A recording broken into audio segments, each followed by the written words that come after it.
Okay, everybody, welcome back once again. Here we are continuing on, and now we're gonna work on filling in some color to the stems of these leaves here.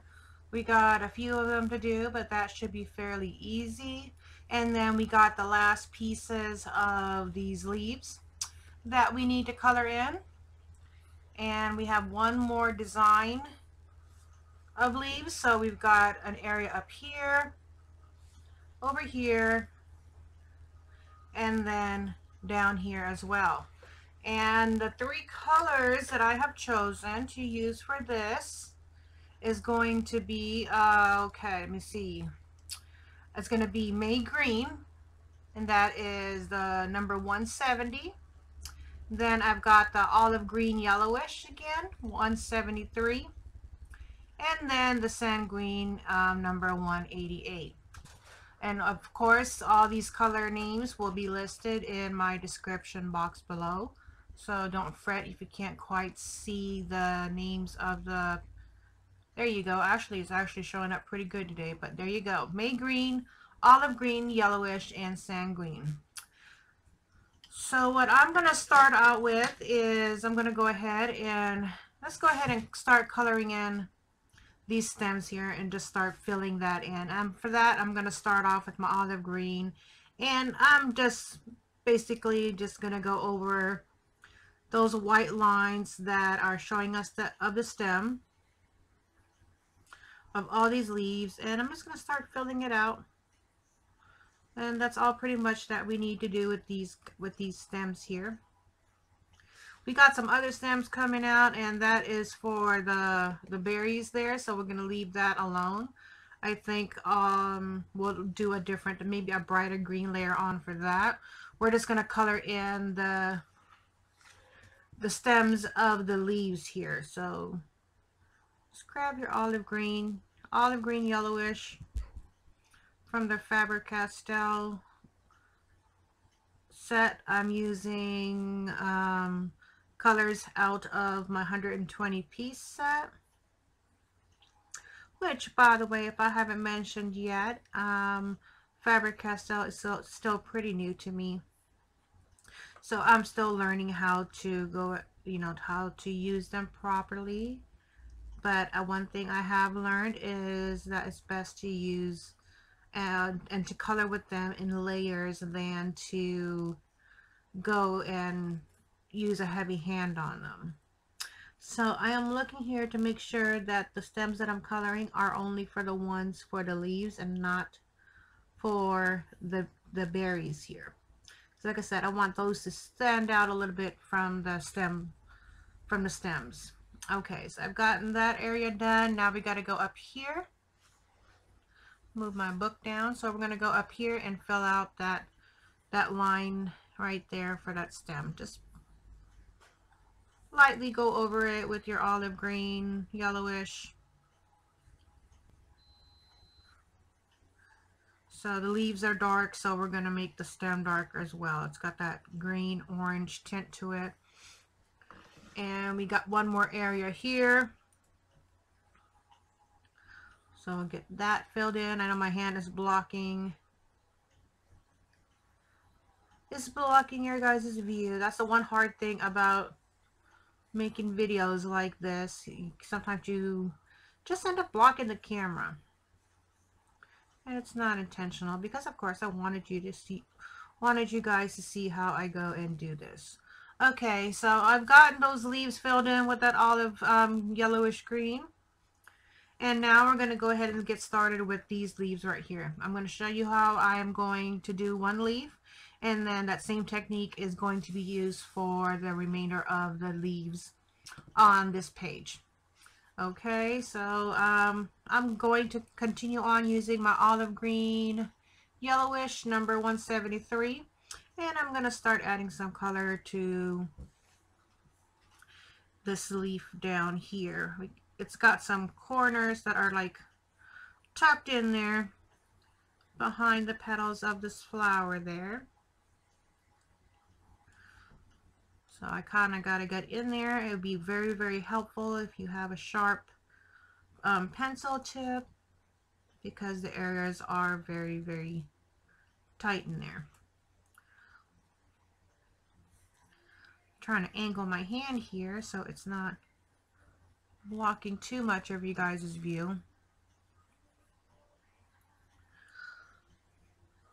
So it is a nice, bright, sunny day today. It's not as hot. I think it's about 72 degrees today, and the humidity is surprisingly only at about 51%, and that is so awesome.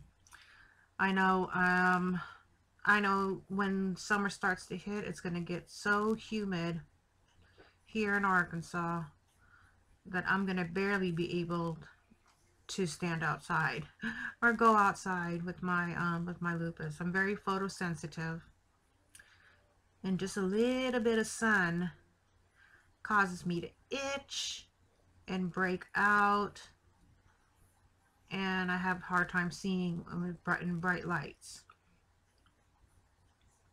So I have to kind of be careful. So I'm just going over these parts of the leaves very lightly with circular strokes. Just adding some color in there.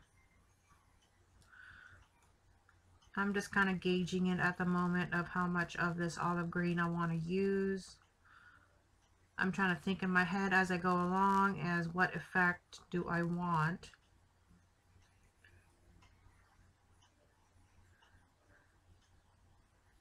Okay, so I'll just keep going on with that. Said I'm just using light layers, and if I need more color, I'll go over it again with another layer of the same color. Let me see, make sure I'm not blocking you guys there. It's kind of awkward the way my hands are positioned, my body's positioned, and the camera is positioned.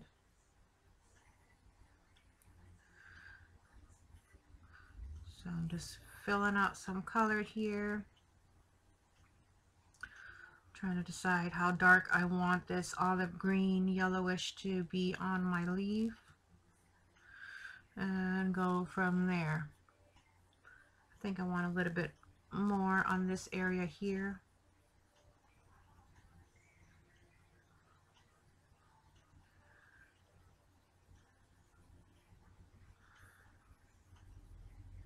Let's see how dark I can get that. I do really like the mixture of colors using olive greens, light greens, and oranges, and gives it a very, very autumny kind of warm feeling. Okay, so that's what I've got so far. Now I'm picking up my May green here. Hopefully you guys can see that okay. May green. That's number 170, and now I'm just going to go ahead and blend some of this May green with that olive green yellowish that I just laid down. I'm going to go ahead and cover the areas that I did not cover earlier, and also go over the olive green yellowish. Just want to blend those together.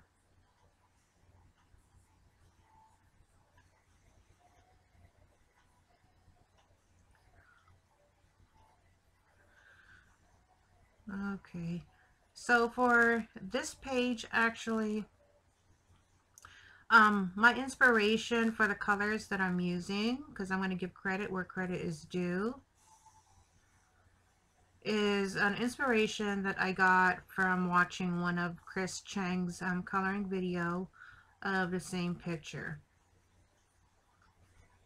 I love the way she used her colors in that one, so I'm kind of sort of using that inspiration to color my leaves at this time. I'm not quite sure what colors I want to do the flowers yet, and I think I'm kind of going to have to wing that too, but so far I'm thinking of something purpley and blue and pink. I'm not quite sure yet. Maybe these will be orange or pink.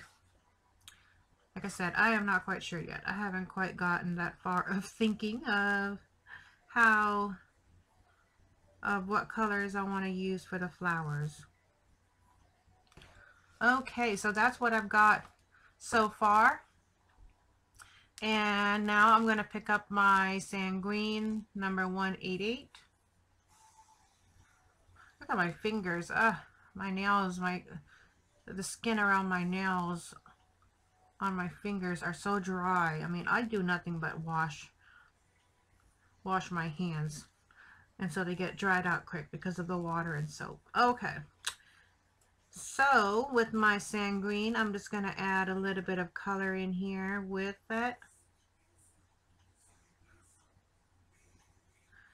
Just going to lightly go over some of that olive green that I colored in just a little while ago, just to give it a blush of orange tint in there. Darker orange tint. It's not going to be a lot, but just a little bit.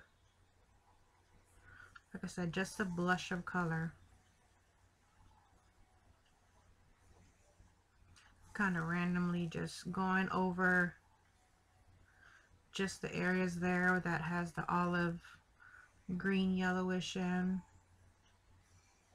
and trying to blend that in with the rest of the leaf. So I think I'll add some more on this side here, just because I felt like it was calling my name for it. And then I'll add some on this side of the leaf as well.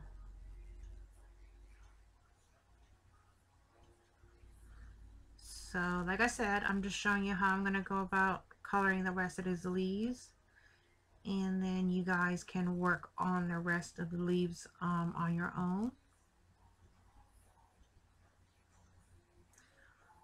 It just kind of gives you, my videos are kind of just gives you a little jump start and some ideas on how to go about coloring a certain area. And I'm going to pick up my May Green again, and I'm going to once again use the May Green to blend all the colors, especially that I just added that Sanguine in there. And I'm going in a circular motion here.